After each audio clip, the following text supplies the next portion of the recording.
याद करिए, जिस गंगा की पवित्रता और अविरलता के बारे में प्रश्न उठ रहा था, 2014 के पहले, नमामि गंगे परियोजना के पहले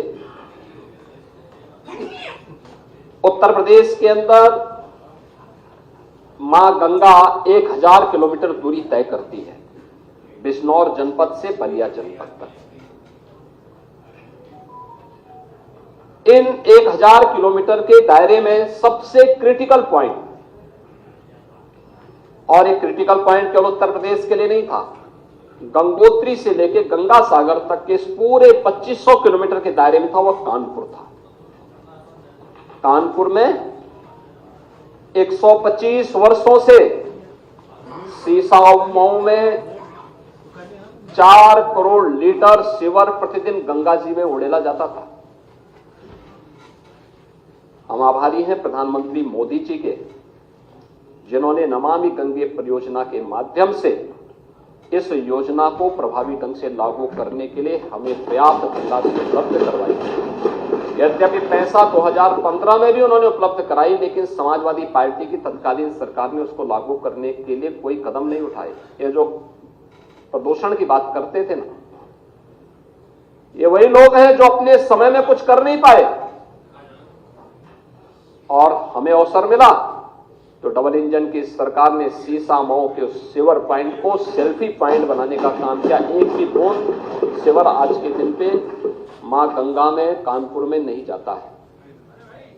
और यही बात उन्होंने कहा कि ये सीवर पॉइंट बनाने का काम किसने किया, सीवर वहां तक गिराने का काम किसने किया था, अंग्रेजों के समय प्रारंभ हुआ था। तो पश्चिम के जो विचारक आज हमें उपदेश देते हैं, अपने करतूतों को नहीं देखते। और उन्होंने कहा कि उसको जिसको एक दूषित कहते थे, भारत के सनातन धर्मावलंबियों के लिए वह मां गंगा आज भी उतनी ही पवित्र है, और इसलिए उन्होंने इन सभी चीजों की परवाह किए बगैर, क्योंकि उन्होंने कहा कि यही नहीं, महाकुंभ में एक नया हिंदू विमर्श भी पैदा किया है। ये पश्चिमी आधुनिकता जिसे तूने दूषित किया वह भी हमारे लिए पवित्र है, क्योंकि यही हमारी सुरसरी है जो बहते बहते हरेक को पवित्र करती रहती है। और विज्ञान भी तो यही कहता है कि बहता हुआ जल अपने आप को पवित्र करता रहता है। हमारी नदी संस्कृति यही है।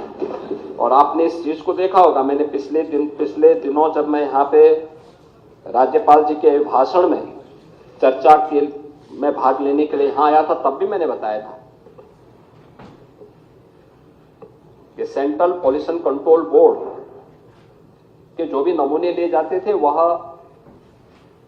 200 से लेते थे, लेकिन उत्तर प्रदेश सरकार के जो pollution control board Uttar Pradesh का है, उसके अपने सैंपल कलेक्शन होते थे और लैब भी वहां मौजूद है। हमने कोई आउटसोर्स नहीं किया, बल्कि स्वयं के मैन पावर से सारे सैंपल लेते थे। और हम लोग देखते थे कि जिन क्षेत्रों में, खासतौर पर आबादी वाले उन क्षेत्रों में जहां भैंस गाय नदी से इस पार से उस पार जाते हैं, और वहां पे जब भैंस गाय नदी में नहाते हैं तो वहां पे फीकल कोलिफॉर्म की मात्रा बढ़ती है। लेकिन वही चीज आगे बढ़ती हुई जब जाती थी, संगम में जब भी नमूने लिए गए तो नमूने बीओडी के, डीओ के या फीकल कोलिफॉर्म के हमेशा वह शुद्धता के सभी मानकों को पूरा करते हुए दिखाई दिए हैं। और हर सैंपल को जनवरी से लेकर के फरवरी तक हर सैंपल वहां पे पास हुआ है। ये चीजें क्या दिखाती हैं कि हमारी मां गंगा या हमारी नदी संस्कृति हमेशा अपनी शुद्धता का ध्यान भी स्वयं रखती है, क्योंकि वही तो हमारी जीविका का आधार भी है और हमारे जीवन का आधार भी है। लेकिन आर्थिकी का पक्ष भी महत्वपूर्ण है, और हम आभारी हैं प्रधानमंत्री मोदी जी के इस बात को लेकर के कि उन्होंने भारत की विरासत को विकास के साथ जोड़ने के साथ साथ आस्था को आजीविका के साथ जोड़ करके नए नए साधन उपलब्ध करवाए हैं देशवासियों के लिए। 2019 के पहले प्रयाग आपके काशी में कितने श्रद्धालु या टूरिस्ट आ पाते थे, उनकी संख्या सीमित थी। और काशी विश्वनाथ धाम बनने के बाद आज पूरी काशी नए कलेवर और काया के साथ दुनिया को अपनी ओर आकर्षित कर रही है।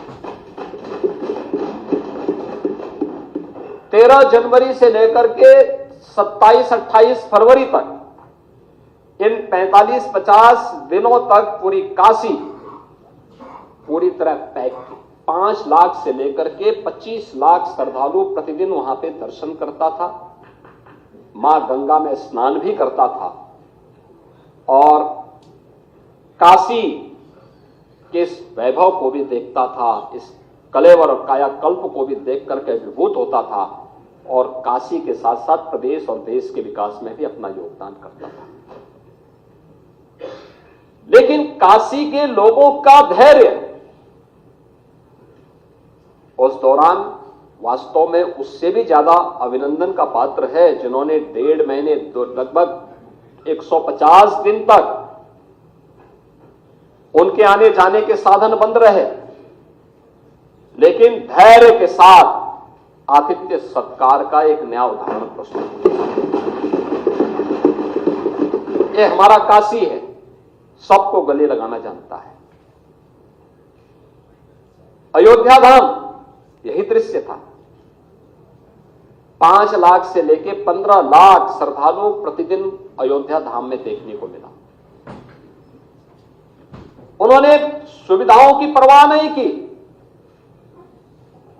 और वहां के नागरिकों ने भी, वहां के संतों ने भी अपनी सुविधा की परवाह नहीं की। श्रद्धालुओं को सुविधा मिलनी चाहिए, उनके आतिथ्य सत्कार के लिए वे हर समय खड़े रहते थे।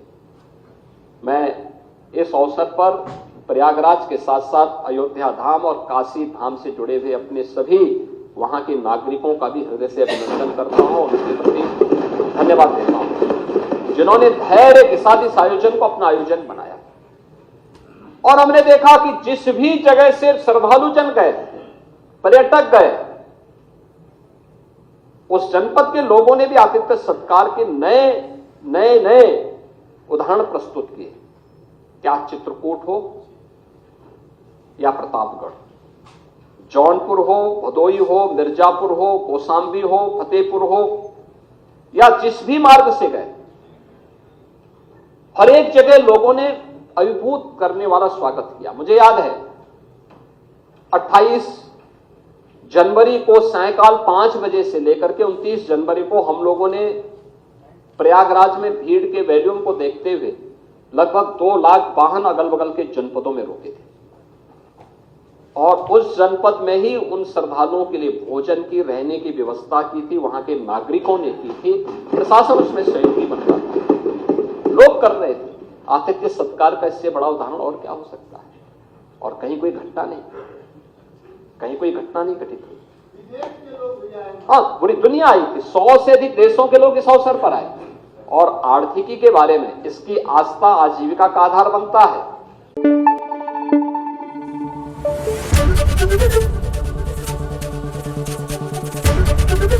एबीपी न्यूज आपको रखे आगे।